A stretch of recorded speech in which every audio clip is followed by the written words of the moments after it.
예, 제가 첫 번째 시간에는 오늘 십계명에 관한 이야기라 다른 지체들이 할 말씀이 많을 것 같아서 제가 이걸로 안 들어갔습니다. 안 들어갔고 제가 안 들어가니까 또 다른 형제분들도 또 자매님들도 풍성하게 하니까 좋습니다. 앞으로도 계속 뒤에 해야 될 것 같아요. 앞에 하니까 다른 분이 안 들어오시는 거 보니까 그런데 일단 오늘 드디어 이제 십계명에 이제 관한 내용인데 십계명을 이제 하나님께서 선포하시면서 먼저 선포자에 대한 말씀을 하십니다. 그러면서 나는 너를 애굽 땅 종되었던 집에서 인도하여 낸 네 하나님 여호와라고 먼저 하나님께 대해서 다시 한번 강조를 하고 계십니다. 그러니까 애굽 땅 종되었던 집에서 인도하여 낸 내 하나님 여호와라는 그 말에는 구원의 하나님, 그 다음에 능력의 하나님이다라는 그런 의미가 포함되어 있죠. 그런 말씀을 하시는 것은 지금부터 내가 하는 이 십계명, 내가 이르는 말이 너희들이 꼭 지켜야 하고 그만큼 중요하다는 것을 또 한번 이야기를 하고 있는 그런 것이라고 우리가 볼 수가 있죠. 십계명이라고 하면은 이제 어떤 사회법도 아니고 어떤 도덕법도 아니고 다만 이제 하나님께서 하나님의 백성이라면은 하나님 앞에서 어떠한 존재이어야 되는가 하는 것을 하나님은 이 십계명을 통해서 알려주시는 거예요. 그래서 너희들을 내 백성 삼고자 하는 하나님의 그 사랑의 표시다라고 이제 우리가 이제 그렇게 이해를 해야 되겠죠. 근데 이제 그 사랑의 표시인데 그 십계명을 제대로 알지 못하고 하나님에 대해서 알지 못하게 되면은 그게 또한 저주가 돼 버리는 것이죠. 예. 십계명은 이제 우리가 잘 아시듯이 이제 두 부문으로 나누어져 있잖아요. 첫 번째 계명부터 다섯째 계명, 그다음에 여섯째부터 열째 계명인데 첫 번째 계명은 잘 아시다시피 하나님을 사랑하는 관계잖아요. 그러니까 하나님을 사랑한다는 그 말에는 하나님이 원하시는 속마음은 하나님 자신에 대해서 바로 알아라는 것이었죠. 하나님에 대해서 바로 아는 것이 하나님을 사랑하시는 것이다라는 것을 강조하고 있지 않나 저는 그렇게 들려요. 로마서 10장 2절에도 보면은 유대인들에게 너희가 하나님을 섬긴다고 하는 열심은 있지만은 그러나 하나님에 대한 올바른 지식이 없다 그랬어요. 그러다 보니까 너희들이 자꾸 나를 모르니까 너희들의 그 의대로 인간의 의대로 자꾸 딴짓하고 있다는 그 이야기잖아요. 그러니까 하나님을 사랑한다는 그 말은 우리가 하나님을 사랑합니다 이렇게 입술로 고백하는 경우도 많은데 사실은 하나님이 원하시는 사랑은 나를 바로 알아라는 것이죠. 그래서 오늘 십계명에도 이제 그 첫 시작이 나는 너희를 구원하여 낸 그런 능력의 하나님이고 구원의 하나님이라는 것을 강조하고 있다는 것을 우리가 봐야 되고요. 그 다음에 이제 두 번째는 이웃 사랑이잖아요. 이웃 사랑이 이제 언뜻 보면은 세상 도덕법처럼 보이는데 그게 아니죠. 사랑이라는 것은 예수님이 제자들을 사랑한 것 같이 사랑해야 되는 것이 참 사랑이라는 것이죠. 예수님이 제자들을 사랑한 사랑은 하나님의 말씀을 풀어서 가르쳐 주신 사랑이잖아요. 그거와 마찬가지로 너희도 전도해서 하나님의 말씀을 바로 가르쳐서 온전한 교회 생활을 실행하는 것이 후반기의 두 번째 부분에 하나님의 십계명의 의미다라는 것을 우리는 이제 먼저 잘 알고 들어가야 되고요. 이 십계명은 모든 율례나 법도나 명령에 빼더라고 그러잖아요. 예, 그 빼던데 유대인들은 그 빼대에다가 유대인들의 자기네들의 그 법으로 또 살을 채웠잖아요. 살을 채웠는데 결국은 그 많은 사람을 죽이는 그런 이상한 계물로 만들어 버렸죠. 예. 뭐 계시록에 보면 열풀 일곱 머리라고 그렇게 돼 있는데 하나님에게 주신 그 십계명의 뼈대에다가 엉뚱한 살을 붙이다 보니까 이상한 계물로 만들어서 그렇게 많은 사람도 죽이는 그런 행태가 돼 버렸다는 것이죠. 만약에 이제 영으로 제대로 깨달았다면은 하나님의 말씀을 영으로 제대로 깨달아서 유대인들이 실행을 했다면은 그 비주얼이 정말 영화 배우처럼 좋게 나왔을 텐데 이상한 괴물이 되어버린 것이죠. 근데 이제 하나님께서는 왜 율법을 그러면 주셨는가? 이제 우리는 잘 아시잖아요. 이제 사람이 먼저 율법을 통해서 내가 죄인임을 깨닫게 하는 것이죠. 죄인임을 깨닫게 해 주시고, 그 다음에 이제 율법을 이루는 것은 나의 행위가 아니라 하나님께서 주시는 믿음으로만 할 수 있다는 것을 이제 알려주시는 것이 이제 율법을 우리에게 주시는 목적인데, 문제는 그 율법을 갖다가 이 혈과 육을 가진 사람은 하나님의 영적인 의미를 깨닫고 접근하는 것이 아니라 자꾸 사람의 혈과 육으로, 사람의 지식으로 이제 판단하고 하다 보니까 그것이 결국은 저주가 된다는 것이죠. 갈라디아서 3장 10절에서 11절에 보면은 율법에 속한 자들은 다 저주 아래 있다라고 그렇게 돼 있어요. 그거와 또 이제 그런 형태가 되는 것이죠. 마찬가지로 선악과도 똑같은 이치라고 봐요. 선악과를 주시는 것도 이제 선과 악을 구분을 하라고 이제 하시는 것인데, 이제 죄를 짓게 되면은 그 죄에 대한 보응, 그 형벌이 따르는 것이고, 그 다음에 선을 행하게 되면은 하나님의 풍성하신 그 은혜가 임하는 그 보상이 있는데, 이걸 갖다가 선과 악도 이게 문자적으로 이해를 하다 보니까 사람들이 행위로 가니까 결국은 또 저주로 떨어지는 그런 이치가 되는 것이죠. 그 다음에 이제 오늘 행자님이 아까 다른 행자님도 언급을 하셨는데 그 1번 문제, 이 구원이라는 그 단어를 가지고 이게 과연 우리가 아는 그런 지금까지 써왔던 구원이라는 단어와 그 다음에 지금 이제 율법이 나오니까 율법과의 관계에 있어서 구원의 의미를 한번 생각해 보자고 해서 이제 이 문제를 내신 것 같은데, 저는 이게 두 가지 면으로 다 봐야 될 것 같아요.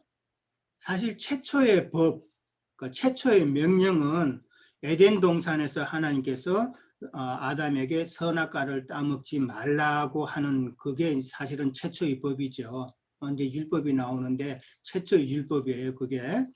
그렇게 이제 선악과를 먹지 말라고 그랬는데, 이제 뱀의 말을 듣고 이제 타락을 하게 되잖아요. 타락을 하게 됐다는 것은 이제 그 뱀이 뿌린 그 독으로 인해서 하나님의 말씀을 오해하게 되는 것이죠. 그게 독의 그 역할이라는 게 하나님 말씀을 변개시켜버리고 오해하도록 하는 것이 뱀의 독의 역할이라는 것이죠. 세상 뱀은 우리가 물리면은 독에 전염이 되면 그 독으로 인해서 죽지만은, 지금 여기서 이 뱀의 독이라는 것은 하나님의 말씀을 오해하도록 하는 것이 뱀의 독의 목적이라는 것이죠. 그렇게 해서 결국은 사람의 그 혈과 육에 따라서 모든 하나님 앞에 나가려고 하는 그 모든 행위나 생각이나 열심이나 어떤 문자적으로 보는 것, 이런 것에서 나오게 하는 것이 지금 오늘 율법과 연관되어서 구원의 의미가 아닌가, 저는 이제 그렇게 보는 거예요. 그렇게 해서 이제 거기서 나와서 하나님의 풍성한 그 인격을 우리가 맛보아야 된다는 것을 이제 생각하는 것이죠. 그다음에 이제 또 한 면에서는 이 아담이라는 존재는 이제 타락하지 않았을 때의 그 아담이라는 존재는 사실 짐승과 같은 존재잖아요. 짐승과 같은 존재였기 때문에 있는데 하나님께서 아담을 이제 부르셔서 아담에게 그 코에 생기를 불어넣어서 영의 기능을 주셨잖아요.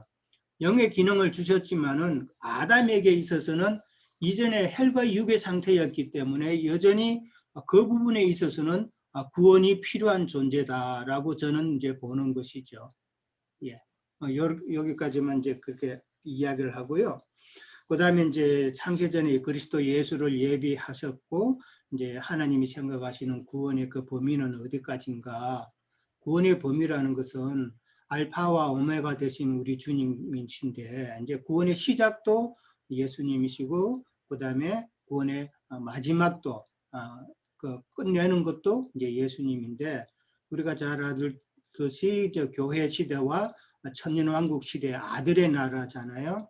아들의 나라의 그 충만수가 채워지면은 마지막으로 이제 아버지께 드려서 이제 영세가 시작이 되는 것이잖아요. 그러니까 시작점이나 그 끝마치는 점이 딱 일치가 되는 그 시점이 이제 영세로 들어가는 시점이기 때문에 처음과 끝이 되는 예수님, 우리 주님이라는 것을 우리가 이제 생각해 보고요. 그 다음에 이제 십계명을 이제 주시는 내용이 나오는데 십계명은 오늘 그 20장에 보면은 20장도 마찬가지고 신명기 5장 1절에서 21절 사이에 나오는 그 십계명이 다시 한번 더 언급이 되죠. 거기에는 이제 하나님이 그냥 말씀으로 선언을 하시는 내용이 나옵니다. 선언을 하시는 내용이 나오고 그 다음에는 이제 우리가 잘 아는 시내산에서 하나님께서 모세에게 두 돌판에 새겨서 주시는데 잘 알듯이 이제 처음에 거는 부서뜨리고 두 번째 돌판을 다시 모세가 준비해서 갖고 가서 그 돌판에 새기잖아요.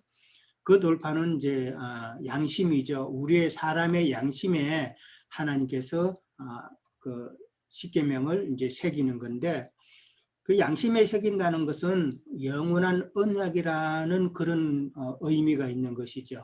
하나님의 언약은 영원하다. 우리의 양심에 새겨지는 영원한 언약이다라는 그런 내용으로 이제 보면 되고요. 그다음에 이제 그 동산에서 하나님의 명령을 범하지 않았다면은 아담과 하와는 10가지 계명대로 제대로 살았을까?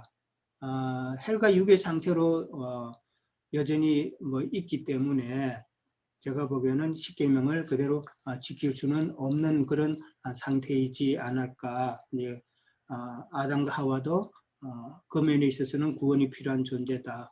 이제 그렇게 봅니다. 그 다음에 이제 나 외에 다른 신을 내게 두지 말라고 그랬는데 사실 하나님에 대한 바른 지식이 있으면은 사실 십계명의 초두에도 제가 말씀드렸지만은 하나님에 대한 바른 지식이 참 저는 강조점을 두고 이제 이해를 하는 거예요. 십계명도 첫 계명도 마찬가지로 하나님에 대한 그 지식이 바르면은 다른 신을 사실 둘 이유도 없는 거예요. 이스라엘 백성들이 다만 이제 유일신 하나님을 섬겼잖아요. 그들은 하나님에 대해서 아는 지식은 달랐기 때문에 그 하나님 외에는 다른 신을 섬기지 않았는데 이 다른 신을 섬겼다는 것은 이제 타락한 육체로 세상 것을 추구했다는 거죠. 그러니까 하나님의 신성을 구하기보다는 육신의 일을 먼저 추구하는 그런 마음을 가지는 것이 이제 하나님을 미워하고 세상 임금, 다른 신을 그런 섬기는 행위다라고 그렇게 보는 겁니다. 그 다음에 이제 너를 위하여 새긴 우상을 만들지 말라라고 이제 또 나오는데 그 부분에 있어서 조금 우리가 짚고 넘어가야 되는 부분은 여호와는 질투하시는 하나님이라는 표현이 있어요. 그 질투라는 표현을 하십니다. 이 부분을 우리가 좀 깊게 생각해 봐야 될 부분인 것 같아요. 질투라는 것은 그러니까 하나님도 질투하시는데 하나님보다도 더 사랑하는 것이 있으면은 하나님은 질투한다는 것이잖아요. 그러니까 하나님보다 더 사랑하는 것이 그게 바로 우상이라는 것이죠. 예. 그게 우상이라는 것이 이제 이게 둘째 계명의 키포인트인 것 같아요. 그러니까 탐심이죠. 결국은 하나님보다 또 세상 것을 더 사랑한다는 말이, 그래서 탐심은 우상 숭배니라라고 이제 성경 구절도 아까 에다 자매님이 언급하셨는데, 그러니까 하나님 외에 세상 것을 더 사랑하게 되면은 그것이 바로 우상이고, 이제 거기에 대해서 하나님이 또 연이어서 하시는 말씀이 이제 나를 미워하는 자는 이게 우상을 섬기는 자죠. 예, 나를 미워하는 자는 3, 4대까지 죄를 갚지만은, 그러나 하나님을 사랑하고 하나님의 계명을 지키는 자는 1000대까지 은혜를 베푼다고 그랬어요. 참 이게 이 비교가 안 되잖아요. 3, 4대하고 1000대하고. 그러니까 1000대까지라는 그 말은 또 영원하신 하나님이다라는 것을 이제 우리가 생각해 볼 수 있고, 그 어떤 행상도 만들지 말라고 그랬어요.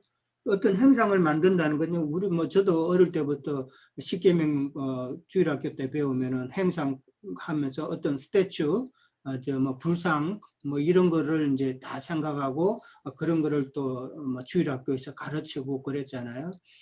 이 행상을 만들지 말라는 것은 제가 생각하기는 우리 마음속에 세상 것을 담아두지 말라는 이야기잖아요. 우리의 마음속에 세상 것이 조금이라도 있으면은 그게 나중에 점점점 시간이 되면은 구체화되고, 그리고 그것도 안 하면은 안 되는 그런 욕심이 생기잖아요. 그걸 두고 하는 이야기 같아요. 그러니까 어떤 행상도 우리의 마음속에 세상 것은 조금이라도 마음에 두지 말라라고 하는 것이죠. 이 우상 때문에 이 천주교에서는 사실 두 번째 계명이 없어요. 천주교 십계명에서는 그 두 번째 계명이 바로 여호와의 이름을 망령되이 일컫지 말라라고 이제 그걸로 넘어갑니다. 그리고 세 번째 계명이 오늘 그 본문에는 안식일로 나와 있는데 천주교에서는 주일을 거룩히 지켜라 이런 식으로 나와요. 참 천주교 교리 위에 이제 하나님의 말씀 위에 천주교 교리가 있는 그런 모습을 우리가 보게 되잖아요. 마리아 우상을 자기네들이 그 만들고 또 섬기고 저도 아는 그 성당 앞에 가보면 마리아 그 스태츄 세워놓고는 그 앞에 꽃 갖다 놓고 기도하고 지나가는 사람들 많이 있더라고요. 이제 그런 모습이 이제 우상이라고 자기네들이 생각했는지는 몰라도 천주교에서는 그 우상이라는 십계명이 빠져 있다. 그러니까 자기네들의 교리가 더 중요하다. 그렇게 이제 볼 수 있는 것이죠. 저 오늘 5번까지만 하겠습니다. 너는 내 하나님 여호와의 이름을 망령되이 일컫지 말라고 돼 있어요. 망령되이 일컫는다는 이 말은 이게 이름이라는 것은 행자님이 늘 설명을 하셨잖아요. 인격이잖아요. 우리가 누구의 이름을 들으면은 예를 전두환이다 그러면 그 사람의 인격이 어떻다는 것을 우리는 벌써 딱 알잖아요. 마찬가지로 하나님의 이름이라 그러면 하나님의 그 인격이 있는 거예요. 그런데 그 하나님의 이름을 갖다가 함부로 부른다는 것은 하나님의 인격을 가볍게 생각한다는 그런 말이죠. 하나님의 인격을 가볍게 생각하는 것은 나는 건 교만하다는 이야기잖아요. 그리고 이제 그 하나님의 이름을 망령되이 일컫는다는 것은 하나님의 이름을 가지고 어떤 복술적인 것에 쓴다든지, 그다음에 어떤 거짓 맹사, 하늘에 두고 맹세한다 이런 식으로 거짓 맹세를 한다든지, 심지어 이제 영어 단어에서는 이제 그 하나님 이름이 들어가는 욕도 있어요. 저주의 표현에 또 하나님의 이름도 들어가고 하는 그런 표현도 있는데, 그런 식으로 하나님의 이름을 함부로 부르지 말라는 것은 하나님의 인격을 가볍게 생각하지 마라. 그리고 하나님의 이름을 가지고 세상 복술에 쓰고 세상 복 받는 것에, 예배당 가가지고 처음에 우리도 신앙생활 할 때 그렇잖아요. 예배당 가면 딱 기도하잖아요. 아주 경건한 모습으로 마음 모두어서 그런 하늘에 계신 아버지라고 거룩하게 하나님의 이름을 불러요. 그러고 나서는 기도하면서 세상 것 구하잖아요. 그러니까 땅이 하나님을 또 찾아버린다고요. 그게 하나님 이름을 망령되이 이끄는 행위죠. 예, 그런 행위를 하지 말라는 것이죠. 하나님의 이름을 이제 함부로 부르면은 이게 세상적으로도 우리가 아버지의 이름을 함부로 부르면은 그 아버지를 부정하는 것은 곧 나를 부정하는 것과 마찬가지잖아요. 그렇잖아요. 아버지 이름을 망령되이 함부로 하면은. 그러니까 우리의 믿음의 근원이 하나님께로부터 이제 나왔는데 하나님의 이름을 우리가 망령되이 부르면은 나의 믿음도 부정한다는 그런 말이 되잖아요. 그래서 참 우리는 하나님의 이름을 망령되이 부르는 자들은 특징은 마찬가지로 하나님에 대해서 올바른 지식이 없다는 것이죠. 그 올바른 지식은 계시의 말씀으로나 우리가 하나님을 바로 깨달을 수 있다. 바로 깨달으면은 이러한 모든 것이 다 안 하게 되는데 모르니까 망령되이 행하고 우상을 섬기고 다른 신을 섬긴다. 이제 그런 결론인 것이죠. 네, 여기까지만 하겠습니다. 예, 잘 맞춰주셨습니다. 계속 하려고 그랬으면 여기서 좀 그만하자라고 이야기를 하려고 그랬어요. 예, 또요. 또 이어주실 분. 우리 못다한 이야기들이 있을 수 있을 것 같은데, 예, 윤영전님, 예. 제가 2번 좀 내가 생각한 걸 말씀드려 보겠습니다. 10가지 계명은 어떤 사람들에게 주어진 것인가요? 이렇게 질문해서 10가지 계명으로 주신 말씀은 지금 이게 맞네. 예, 모든 신앙인에게 어떤 의미가 있는 것인가요?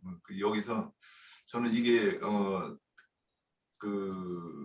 이 천국문의 열쇠, 다윗의 열쇠 이렇게 성경에는 저기 말씀하고 계신데 이 말씀이 열쇠가 천국문에 들어가는 열쇠가 되지 않는가 이런 생각이 들었습니다. 이 말씀을 이해하면 천국에 들어갈 수 있고 이해하지 못하면 주의 성산에 들어가지 못한다 이런 뜻으로 이렇게 좀 보인 부분이 있고 사람이 선악을 알게 하는 나무 열매를 먹고 타락하지 않았다면 10가지 계명이 주어졌을까요? 저는 그렇다고 봅니다. 인간은 타락하고 그리고 예수와 그리스도에 대한 이 경험을 통해서 하나님을 알려면 이 10계명이 주어져야 되지 않을까 이렇게 보고 있고 동산에서 하나님의 명령을 범하지 않았다면 아담과 하와는 10가지 계명을 내용대로 살았을까요? 그러면 그 다음 이 질문은 그 다음 아담의 후손 중에 누군가 하나는 꼭 따먹었을 거라고 저는 보입니다. 그래서 이건 아담이 따먹게 하나님의 경륜 가운데서 이렇게 정해지지 않았을까 이렇게 보이고요. 생명이신 하나님께서 주신 법이 죽이는 법인 이유가 어디 있을까요? 그러면 우리가 예수는 그리스도라 하는 이 가르침이 우리에게 우리가 듣고 또 그것이 우리 속에 성취가 되지 않았을 때는 우리가 그리스도의 사람이 아니고 그리스도의 영이 우리 속에 들어오는 그 과정이 없는 거니까 그런데 여기에 세상의 영을 받는 사람들이 있고 또 그래야 하나님이 의도하시고 계획하시고 또 이루어 가시는 그 일이 이렇게 이루어져 가야 되는 것 아닌가 이렇게 보고 하나님께서 주신 법이 살리는 법이 되려면 어떤 상관관계를 맺어야 할까요? 이 질문이 조금 저는 이렇게 좀 어렵긴 한데 하여튼 느낌대로 대답하자 그러면 계시받은 계시를 받고 영감으로 이 말씀이 이해되어서 되어야 그 살리는 법이 되지 않는가 이렇게 보였습니다. 여기까지입니다. 네, 또 이어주실 분. 안 계신가요? 자, 그러면 제가 잠깐이 될지 어떤 모르겠는데 좀 증거를 해볼게요. 저는 이 십계명을 보면서 이 순서를 이렇게 출애굽기 이 앞으로 이어지는 순서를 보면 십계명이 있고 그 다음에 이제 십계명의 그 하부에 보면 이제 구체적인 새로운 어떤 법들이 이제 구체적으로 나와요. 그래서 우리가 세상 법도 보면 법이 있고 그 밑에 시행령이 있고 시행규칙이 있고 또 시행규칙에서도 부족하면 규칙이라는 걸 또 붙여서 이렇게 법 체계를 세우죠. 그래서 이 십계명 하부에 이제 21장에 저는 이제 이렇게 지금 뭐 질문지는 다 내놨고 그거에 대해서 이제 답을 달아보는데 아까 저기 그 유형전님이 말씀하셨던가 그 독이라는 게 뱀독이라는 것이 결국에는 하나님의 말씀을 오해했다라는 것에 대해서 이제 사실은 21장의 어떤 그 문제와 답을 달면서 이제 저도 그렇구나라고 이렇게 생각을 했던 부분이 있어요. 자, 우선 우리가 이 첫 번째 질문은 하나님이 주신 법과 창조 목적과 관련해 가지고 반드시 하나님이 법을 줬다라면 하나님의 어떤 창조 목적을 이루는데 뭔가 기여하기 위해서 이런 법을 줬을 것이란 말이죠. 그러면 이제 여기에서 또 우리가 알다시피 그 20장 20절인가요? 거기에 보면 두려워하지 말라. 하나님이 임하심은 너희를 시험하고 너희로 경외하여 범죄치 않게 하려 하심이라 이렇게 말씀을 해요. 지금 이제 시내산에 어떤 경계를 지우고 모세가 하나님이 계시는 산에 올라가서 모세와 하나님이 어떤 대화하는 이야기를 밑에 백성들이 듣는 거예요, 지금. 그래서 이제 그 듣는 내용이 지금 이 10가지 계명을 이렇게 일러주는 것을 이제 백성들이 듣고 이제 이렇게 두려워 떨고 있는 것이죠. 자, 그런데 우리가 이제 이 하나님의 창조 목적이라는 것을 가장 압축적으로 이제 보여주는 것이 우리가 앞서서 그 출애굽기 19장 그 5절에서 6절 이 내용에 있다라고 보여요.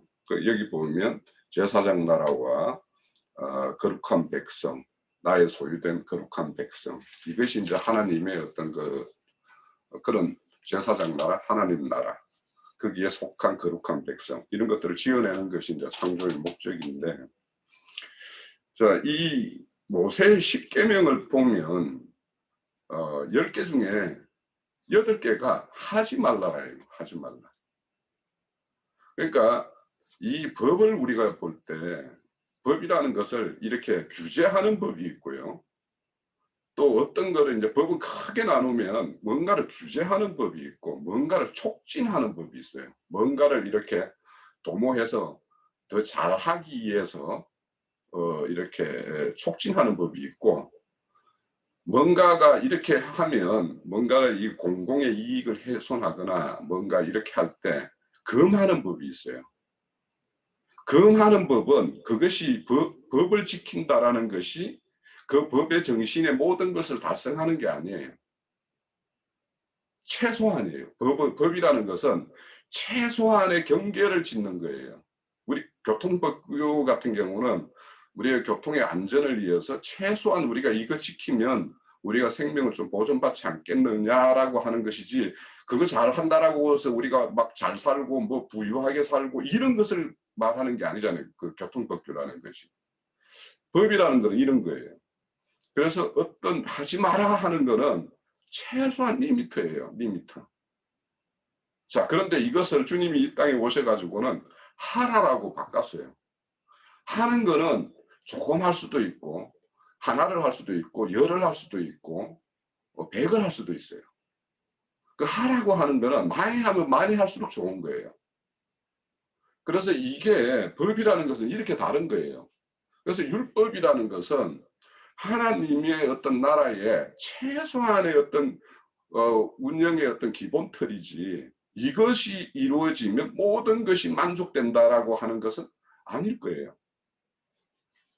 자, 우상을 새기지 말고 우상을 섬기지 말아라는 거하고 하나님을 사랑하는 거하고는 차원이 다른 이야기예요. 그래서 우리가 어떤 법을 이해할 때 이런 면에서 우리가 좀 이해를 해야 된다. 그러면 그런 차원에서 우리에게 지금 십계명을 왜 하나님이 우리에게 주셨는가 이런 어떤 관점에서 이제 바라봐야 된다는 거예요. 그러면 주님이 이 땅에 오셔서 그 않는 법, 하지 말라는 법을 이렇게 하는 법으로 하는 걸로. 그래서 그분이 이 땅에 오셔서 그걸 하게 되면 하나님이 기대하고 바라고 하는 세계가 주님이 이 땅에 오셔서 그대로 실행을 하고 가신 분이에요. 그래서 우리에게 그분이 오셔서 그 사랑의 세계가 어떤 것인가 하는 것을 이 육신의 몸을 입고 어떻게 실행하는가를 다 보여주고 가신 게 그분이에요. 그래서 이제 제가 이제 구원의 개념을 한번 생각해 보자라고 이야기한 거예요. 이 제가 그 구원이라는 걸 사전적인 그 의미로 찾아보면 어려운 공경에 빠져 있는 자를 거기에서 구해내는 거예요. 구해내는 자가 있고 구함을 받는 자가 있죠. 이것이 구원이에요. 그런데 하나님이 과연 그런 구원, 지금 첫사람 아담이 선악과를 먹음으로 인해서 죄인의 어떤 구렁텅이에 빠져 있는데 그 죄에서 건져내는 것이 하나님의 어떤 구원의 한계라면 인자 예수로 오셔서 속죄금을 드리고 우리의 구속을 이루고 그걸로서 땡 하면 돼요. 그러면 그렇게 되면 첫사람 아담 수준으로 회복이 되는 거예요. 죄 없는 상태가 되는 거예요. 그런데 우리는 교회를 통해서 그것이 하나님의 어떤 한계가 아니다. 그러니까 에덴 동산의 어떤 아담의 어떤 세계, 에덴 동산의 세계로 회복되는 것이 우리는 구원의 어떤 목적이 아니다라고 우리는 알고 있죠. 자, 그래서 우리가 여기 앞서서 이제 19장에 보면 제사장 나라, 거룩한 백성 이렇게 이야기를 해요.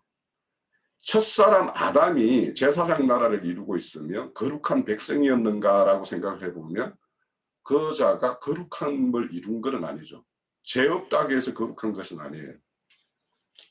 그래서 우리를 그런 거룩한 백성, 하나님의 어떤 백성에서 이제 더 나아가면 주님이 이 땅에 오셔서 기업을 받을 자, 기업을 받을 아들 되는 자로 만들어내는 것이 인자로 오셨다가 다시 가셔서 그리스도의 어떤 그 영으로서 우리에게 오신 이유가 거기에 있거든요.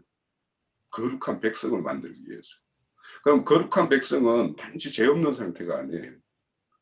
그래서 우리가 성경의 복음서에 보면 그리스도의 형상과 모양으로 이렇게 지어지는 새 창조를 이야기하고 있는 거예요. 그러니까 그 새 창조를 하기 위해서는 첫사람 아담이 어떤 그 죄의 굴레에서 떨어졌다가 거기에서 회복되는 수준이 아닌 그 회복되는 그 수준의 회복은 뭐냐 하면 저는 이 십계명의 법을 이렇게 그 어떤 리미트 라인 최소한의 경계점에까지 세워놓는 것이 나는 회복이라면 하나님의 어떤 그리스도인의 아들됨은 이런 법이라는 틀 안에 갇히지 않는 자가 되는 것이 하나님의 어떤 궁극적인 목적이라는 거예요.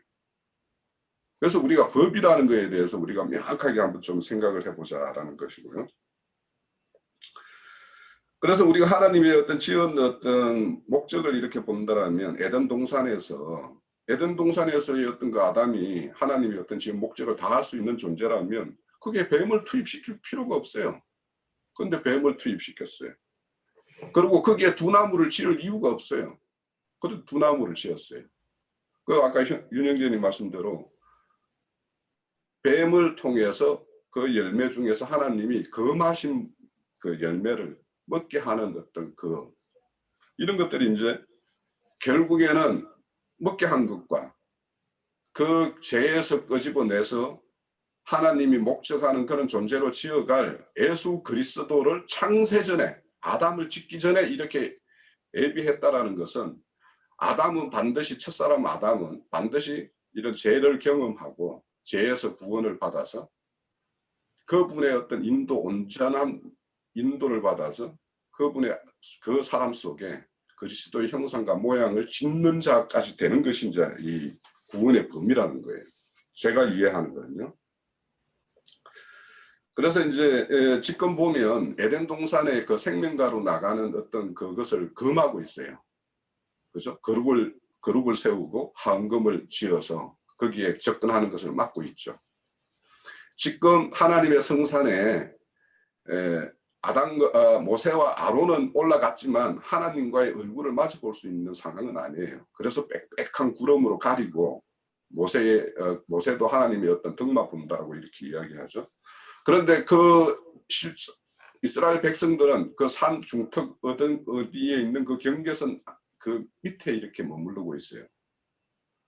그런데 우리가 궁극적으로 알다시피 우리가 지금 요즘에 계시록을 보면 시온산, 하늘의 시온산에 다 함께 하는 그 백성들의 모습을 이렇게 우리는 보고 있어요.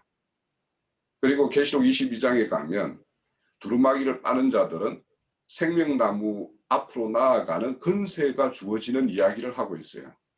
그러면 지금은 이렇게 생명나무로 나아가는 길을 다 막고 있지만 하나님의 심중에는 그 생명과 나무로 나아가는 길을 지금 막고 있는 장벽을 그걸 언제나 허물어서 거기에 나아가는 길을 열겠다라는 것이 하나님의 어떤 심중에 있는 계획이었고 그 계획을 실행하기 위해서 예수 그리스도를 이렇게 예비하고 계셨다라는 거예요. 그래서 우리가 이제 이런 어떤 하나님의 어떤 심중에 있는 어떤 그런 것들과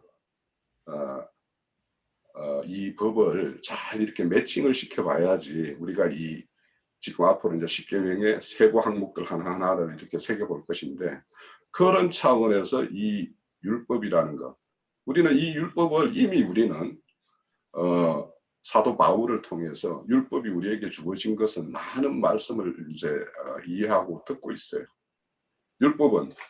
이 법은 율법 아래 있는 자에게 주는 것이고 온 세상을 하나님의 심판 아래 가두기 위해서 주신 것이고 또 궁극적으로는 최종은 그 죄 아래서 율법 아래서 신음하는 자들의 어떤 부르짖음이 있을 때 그 부르짖음에 하나님의 응답으로 해서 최종적으로는 그 율법을 통해서 그리스도 앞으로 인도하는 것이 율법이라고 우리는 그 기본적인 어떤 개념을 가지고 이제 이해를 하고 있어요.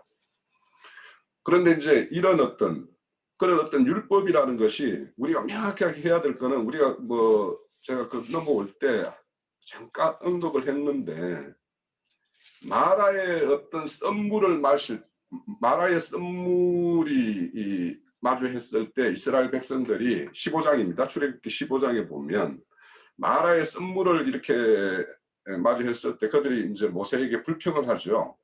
그때 나무가지 하나를 이렇게 꺾어서 거기에 던져서 단물을 만들고 난 다음에 뭐라고 하셨냐 하면 25절이에요. 출애굽기 15장 25절에 보면 여호와께서 그들을 위하여 법도와 율례라는 게 결국엔 율법 아닙니까? 율법을 정하시고 그들을 시험하실세라고 이야기를 하고 있어요. 그러니까 우리에게 하나님께서 법을 이렇게 주신 거는 출애굽기 20장에서도 오늘 우리 20장 20절에서도 밝히고 있듯이 너희를 실험하고 너희를 경건하게 하여 죄를 범하지 않게 하려고 이렇게 하나님이 이렇게 강림하셨다라고 이야기하고 있어요. 그러면 이렇게 십계명은 우리를 시험하기 위해서 주신 거예요. 그래서 그 시험에 스스로 시험을 이제 거기에 만족을 이루기 위해서 각자가 노력을 해봤겠죠. 그렇지만 그 각자가 만족한 것으로 노력한 것으로 만족을 이룰 수 있는 사람이 아무도 없었다라는 거 아니에요. 그러면 이제 줄여 죽게 된 어떤 그런 상황이 되어 버렸죠. 그때 내가 살 길을 이렇게 찾고 그 살 길을 찾는 자에게 손길을 뻗어주는 것이 그리스도라고 예수고 그리스도라는 것이 성경의 이야기예요. 그래서 그런 자에게 그리스도께서 이렇게 오셔가지고 우리를 하나님의 형상과 모양으로 이렇게 짓는 것을 이야기하고 있는 것이 이제 복음서예요. 근데 이제 우리 이제 그것을 잘 극명하게 잘 설명해주고 있는 것이 뭐냐? 누가복음 24장에 보면 제자들이 다 도망가가지고 고기잡이 하러 간 그 제자들을 찾아가가지고 조식에 주님이 그들에게 구하죠. 음식을 구해요. 먹을 것을. 그때 석청 한 조각과 구운 생선 한 도막과 석청 하나를 이렇게 주어서 제자들이 주는 것을 먹습니다. 이 구원 생선이라는 것이 뭐냐 하면 죄의 굴레에서 빠져서 첫사람 아담이 죄의 굴레에 빠져서 그 어떤 하나님의 인도에 따라서 의의 말씀을 경험한 자들이 이 구원 생선과 같고요. 석청이라는 것은 이 벌집을 생각을 해보시면 벌집에는 그 벌집을 짓고 그 안에 벌들이 수고해서 그 벌꿀을 이렇게 완전히 채워진 모습, 그 모습이 뭐냐? 우리 심령 안에 하나님의 형상과 모양으로 지어진 그것이 하나님의 음식이라고 이야기하는 것을 우리에게 보여줘요. 그러니까 우리가 이런 어떤 그 그리스도에 의해서 그런 것들로 지어져 가기 위해서는 우리가 어떤 율법이라는 것에 의해서 우리가 죄인의 어떤 시름 가운데에서 구원의 어떤 손길의 어떤 그분의 어떤 손길, 이것을 체험한 자들, 그 자들에게 이 율법이라는 것, 이것은 지금 의미가 있는 거죠.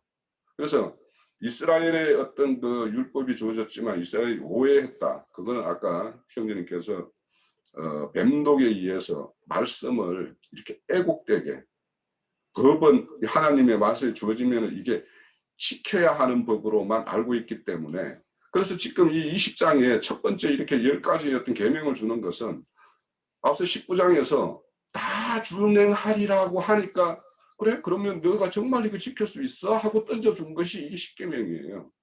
이것이 하나님의 가장 기본적인 법이지만 너희들이 이걸 다 지켜낼 수 있겠어? 하는 것이 이 십계명이에요. 그런데 이제 아까 그 엘자자매님께서 그 안식일에 언급을 할 때 거기 보면 성전보다 더 큰 자가 여기 있다라고 이야기를 해요. 유대인들은 성전에 목숨 걸고 있는 자들인데 성전보다 더 큰 자가 있다 여기 있는데 그 안에서 그들이 뭔가를 이렇게 제사장은 마음껏 뭔가를 먹는 것이 무슨 죄냐 이렇게 이야기하는 거예요. 그래서 우리가 이렇게 십계명도 법의 조문으로 이렇게 우리가 읽고 보는 어떤 이는 관점과 눈에 보이는 성전의 관점과 이게 동일한 어떤 연장선이라면 눈에 보이지 않는 그분이 성전이고 그분의 어떤 심령 세계가 참 성전이라고 이렇게 아는 자, 이는 자들이 진정 이 하나님의 어떤 법이라는 것을 제대로 이렇게 이해하고 그 법대로 어떤 행하는 것이다. 자, 아까 이제 만약에 아담이 타락하지 않고 선악과를 먹어서 이렇게 타락하지 않았다라면 십계명을 지킬까요, 지키지 않을까요? 라고 이렇게 이제 제가 이렇게 질문지에 있었는데 그것도 이제 참 여러 가지로 생각을 해볼 수 있어요. 저도 이제 단정적으로 이제 이렇게 내리지는 못하겠는데 그런데 갈라디아서 3장 19절에 보면 율법은 범법함으로 더하여진 것이다라고 이야기를 했어요. 그러면 무죄한 죄를 범하지 않은 무죄한 아담이라면 그 자에게는 기본적으로 법이 필요가 없는 거죠. 그렇죠? 그런데 하나님은 실질적으로 하나님의 어떤 경륜적인 걸로 보면 그 아담이 타락하게 해서 그 자에게 타락됨으로 범죄함으로 그 자신이 범죄함을 드러내기 위해서 율법을 줬다라고 이야기하는 거예요. 그러니까 하나님의 법이 주어지기 전에는 그것을 처벌할 수가 없어요. 자기가 어떤 죄책감을 가질 필요도 없어요. 그런데 법이 주어져 가지고 그 말씀이 딱 떨어지니까 하나님 외에 다른 신을 섬기면 이거 내가 죄인이네 이렇게 드러나는 거죠. 그래서 그렇게 드러난 자, 그렇게 드러나서 그걸로 실험하는 자에게 하나님은 다시 살려주고 구원해주는 어떤 그 길을 이렇게 예비하신 것이 이제 우리의 어떤 복음의 내용인데, 그래서 우리가 심판받을 수밖에 없는 인생들이 거기에서 헤어나고 그 헤어난 그 어떤 손길의 어떤 인도를, 그러니까 그분의 우리가 구렁텅이에 있을 때 우리를 건져낸 그 손길이 나를 앞으로 길을 인도할 때 이제 믿음으로 따라서 갈 수 있는 거. 그러니까 그 죄를 경험하지 않은 상태에서 그분이 손 내밀고 가자라고 하면 이분이 나를 어디로 이끌고 갈지 아무도 몰라요. 그런데 나를 구렁텅이에 있는 것을 건져내시고 그 구렁텅이에 있는 분이 더 좋은 거를, 더 좋은 세계, 더 좋은 것을 주기 위해서 인도한다라고 하면 우리는 그분을 믿고 따를 수가 있겠죠. 그래서 이 믿음이라는 것은 그런 어떤 죄를 경험하고 죄에서 구속받고 구속받은 자의 어떤 그런 경험들을 통해서 어떤 다른 그분이 이리 가자라고 할 때 우리가 따라갈 수 있는 것이 우리의 인도함이에요. 그래서 지금의 이스라엘은, 지금 이스라엘도 하나님의 인도함을 받고 있는 거죠. 그래서 하나님의 법이라는 것은 인도함을 받고 있는 자에게 준 거예요, 사실은. 그래서 지금은 구름과 불기둥의 인도를 받지만 우리에게는 그분의 영에 의해서 그분의 어떤 영에 임한 그분의 어떤 뜻을 우리에게 일깨워주고 깨닫게 해서 그렇게 우리를 한 발짝 한 발짝 오늘 이 순간에 이 자리까지 우리를 인도해 줬다는 것이 이제 그분의 어떤 일입니다. 그래서 우리가 오늘 이제 이 십계명 앞으로 각 항목마다 이제 잘 새겨봐야 되겠지만, 그래서 이 법이라는 것과 우리의 어떤 구원이라는 것, 구원의 어떤 완성이라는 면이 어떤 것까지 나아가는 것인가, 이런 것들을 우리가 잘 이해를 가질 때 우리가 앞으로 이렇게 다루는 법들, 그리고 이제 레이기까지 이제 이렇게 세부적인 어떤 내용들, 이런 것들을 그런 차원에서 좀 우리가 새겨볼 수 있지 않겠는가, 그렇게 말씀드립니다. 예. 예. 또 이어주실 분. 자, 시간이 49분이 됐으니까요. 오늘 오늘 나눈 이 말씀 듣고 이제 장우 형제님 이렇게 보충하거나 이렇게 설명해 주실 거 있으면. 아니, 니나 자매는 손 들었어요. 아, 그래요? 네, 죄송합니다. 네, 니나 장인. 네.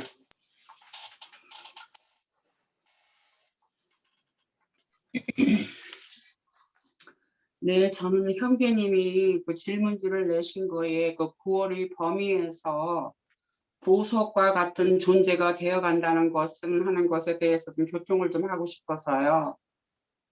보석이라고 할 것 같으면은 이제 보배로운 돌인 것이고, 그 보배로운 돌은 즉 이제 그리스도 우리 주님을 이제 상징하는 것으로 우리가 알아요. 그래서 베드로전서 2장 4절에는 사람에게는 버림바가 되었으나 하나님께는 택하심을 입은 보배로운 산돌이신 예수님이라 이렇게 말씀을 하셨어요. 그래서 우리도 주님과 더불어서 산돌이 되어서 신령한 집으로 세워지고 예수 그리스도로 말미암아 하나님이 기쁘게 받으신 신령한 제사를 드릴 거룩한 제사장이 되라고도 말씀을 하셨어요. 그래서 이거를 또 구약의 이사야에서는 이사야서 28장 16절에는 보라 내가 산 돌을 시온에도 기초로 삼았노니 곧 시험한 돌이요 귀하고 견고한 기초돌이라 그것을 믿는 자는 다급하게 되지 아니하리로다 하는 것은 결국은 우리가 그리스도를 기초돌이 되신 그리스도를 믿을 것 같으면 우리가 구원을 얻는 데는 그런 의미로 우리가 이해를 할 수 있을 것 같아요. 그러면은 기초돌이 된 교회가 기초돌이라고 된 것은 결국은 교회를 건축을 하는 것을 지금 여기서 말씀을 하시는 거잖아요. 그러면은 그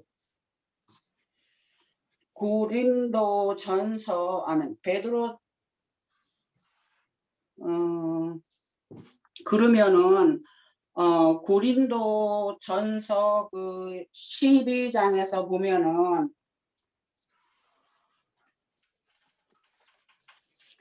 잠깐 조금 봤었는데 좀 잊어버렸어요. 고린도전서 12장에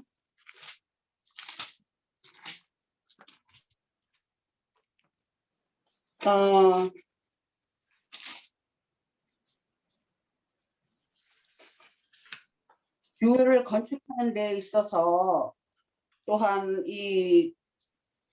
그것이 고린도전서 3장에 금과 은과 보석 그 얘기하려고 그런 것 같은데 고린도전서 3장에 금과 은과 보석 어, 예? 그 얘기하려고 한 것 같아. 3장에 나오는 말이잖아. 기초돌이 되셔갖고 교회를 건축하고 또 로마서 19장 33절에서는 또 내가 걸림돌과 거치는 바위를 시온에 두노니 그를 믿는 자는 부끄러움을 당하지 아니하리라 하는 그런 말씀도 또 하셨고요. 또 베드로전서 2장에서 그 밑으로 더 내려가면 또 모퉁이 돌도 시온에 두신다고 하셨고 해서 모퉁이 돌이라고 할 것 같으면 우리 주님이 기초가 되시고 또 모퉁이 돌은 서로 연결을 해주는 그런 역할을 하는 것으로서 사도하고 이 선지자들을 기초를 삼아 갖고서는 우리 이 교회들이 건축이 되어지어가는 그러한 모든 교회 건축에 대한 것을 말을 하지 않나 하는 것을 생각을 해봤어요. 그래서 또 이 말씀을 우리가 이렇게 견고하게 우리가 교회가 건축이 되어 갈 때는 우리가 이제 마지막에 어떠한 결과를 가져오느냐 하는 것을 우리가 생각해 볼 때 계시록 21장 14절에 가서 보면은 예루살렘 성을 세우는 보석들로 그것이 연결이 되거든요. 그래서 예루살렘 보석의 돌은 모두 12보석으로 되었다. 그렇게 말씀을 하세요. 거기서. 그러면서 거기에서도 또 기초돌은 벼곡으로 되었다는 말씀으로 시작을 하시면서 12지파의 모든 12제자의 모든 그 기초가 된 그러한 말씀을 성취를 해서 모두 구원을 이룬 12제자의 역할로 해서 구원을 이룬 모든 믿는 이들이 예루살렘 성을 건축을 하는 그 다 재료들이 된다는 걸로 또 이렇게 말씀이 연결이 되잖아요. 그래서 보석과 같은 존재로 되어간다는 것은 결국은 거룩한 신령한 제사를 드려서 거룩한 제사장의 직분을 다 하면서 그리스도의 성령의 배업에 우리가 충성하게 따랐을 때에는 다 거룩한 보석들로 우리가 변함을 받아갖고 결과적으로는 영원한 그 주님의 그 새 예루살렘 성을 건축을 하는 데에 우리가 다 재료가 된다는 것을 로 연결이 되면서 그것이 보석과 같은 존재가 되어 간다는 것이 그런 의미로 우리가 이해를 할 수 있지 않나 하는 것으로 생각을 해봤어요. 말이 좀 많이 두서가 없었는데 중간에 저기를 하다 좀 잊어버린 것도 있고 해갖고 연결이 많이 잘 안 됐어요. 그러나 결국은 보배로운 돌로 기초석으로 돼갖고서 그것이 우리가 성장하고 주님 안에서 온전하여질 때에는 계시록에서 말한 것과 같이 우리가 거룩한 성 새 예루살렘을 건축하는 그러한 자료들로 다 우리가 세워줄 수 있는 그런 재료가 된다는 것으로서 우리가 구원을 이룬 그러한 표상이 되지 않나 하는 것으로 생각을 해봤습니다. 여기 뭐 이제 내가 하고 싶은 이야기는 좀 쉬었다가 좀 시간이 걸릴 것 같으니까 하기로 하고 오늘 일요일이니까 뭐 조금 더 하지 뭐. 저 니나 자매님이 지금 그 교제를 나눈 내용 중에서 표현이 조금 이렇게 좀 어눌하게 아마 들렸을 것 같아요. 기초라고 하는 것은 교회를 세우는 하나님의 그 신전을 세우는 이제 터전을 말하는 거기 때문에 터를 닦는 걸 말하기 때문에 모세의 가르침의 기초에서 세운 건 성막이나 이제 솔로몬 성전인 것이고 예수님과 성령의 가르침의 바탕을 삼아서 기초를 삼아서 세우는 건 주님이 교회요 거룩한 성 예루살렘이다. 지금 그걸 말한 거예요. 그런데 이 얘기를 나처럼 이렇게 표현을 못하고 좀 말하고자 하는 의도는 이 말을 하고자 했는 것 같은데 그게 다 예수 그리스도와 연합된 심령들로 세우는 거다. 그 사도들이 터가 되고 그 후에 우리가 세움을 입어야 된다. 이제 그 얘기를 한 거예요. 예, 마칩니다. 일단은 마치고 좀 쉬었다가 오늘 말씀에 대해서 잠깐 말씀을 좀 더 나누도록 하겠습니다. 잠깐 쉬었다 갑니다. 한